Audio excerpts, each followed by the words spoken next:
నమస్కారం. వారాహి వైటీ ఛానల్కు స్వాగతం.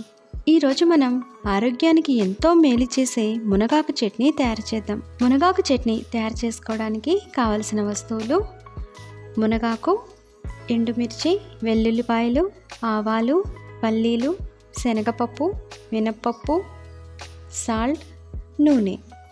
ముందుగా మునగాకును పురుగులు అవి లేకుండా శుభ్రం చేసుకుని 4-5 సార్లు శుభ్రంగా కడుక్కోవాలి. తర్వాత స్టవ్ వెలిగించుకొని కడాయి పెట్టుకుని 1 చెంచా నూనె వేసుకొని పల్లీలు వేసుకుని వేయించుకోవాలి. పల్లీలు కొద్దిగా వేగిన తర్వాత 1 స్పూన్ శనగపప్పు వేసుకుని వేయించుకోవాలి. 2 స్పూన్ల మినపప్పు వేసుకుని వేయించుకోవాలి.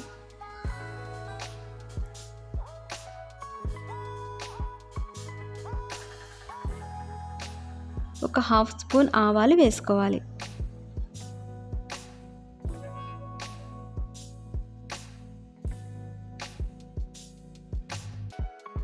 దోరగా వేగిన తర్వాత మిక్సీ గిన్నెలోకి తీసేసుకోవాలి.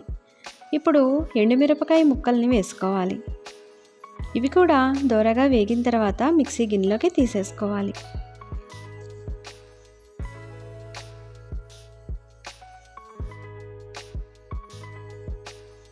ఇప్పుడు కడాయిలో 2 చెంచాల నూనె వేసుకుని కడిగి ఆరబెట్టి ఉంచుకున్న మునగాకును వేసుకోవాలి.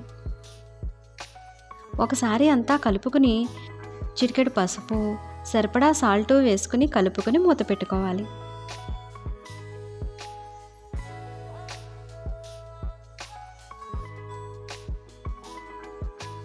మునగాకు మగ్గే లోపులో మిక్సీ గిన్నెలో చల్లారి ఉన్న దినుసుల్ని మిక్సీ చేసుకోవాలి.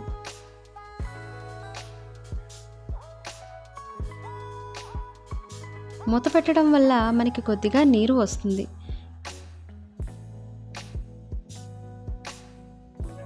ఇప్పుడు ఇందులో కొద్దిగా చింతపండును వేసుకోవాలి.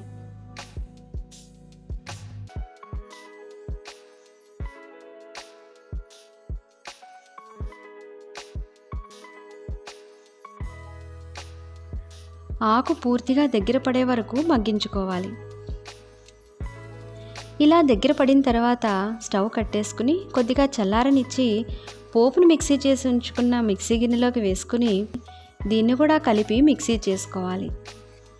మరొకసారి స్టవ్ మీద కడాయి పెట్టుకుని 2 చెంచాల నూనె వేసుకుని కొద్దిగా ఆవాలు, కొంచెం మినప్పప్పు, కొన్ని వెల్లుల్లి రెబ్బలు వేసుకుని 1 చెంచాడు నువ్వుపప్పును వేసుకోవాలి. వెల్లుల్లి రెబ్బలు ఇలా చిన్న చిన్నగా ఉన్నలాంటివి వేసుకుంటే పంట కింద పడినప్పుడు రుచి చాలా బాగుంటుంది. 1 ఎండుమిరపకాయ 4 ముక్కలు చేసుకుని వేసుకోవాలి. పోపు వేగిన తర్వాత మిక్సీ చేసి ఉంచుకున్న ముద్దను ఇందులో వేసుకుని కలుపుకోవాలి. పూర్తిగా కలుపుకొని 1 నిమిషం పాటు మగ్గించుకుంటే వడ్డించుకోవటానికి చట్నీ సిద్ధమైనట్టే.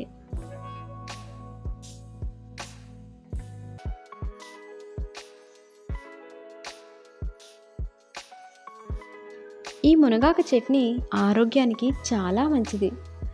ఎన్నో ఆరోగ్య ప్రయోజనాలు ఉన్నాయి ఈ చట్నీ. మీరందరూ తప్పకుండా ట్రై చేయండి. మరొక సింపుల్ రెసిపీతో మళ్ళీ కలుద్దాం. నమస్కారం.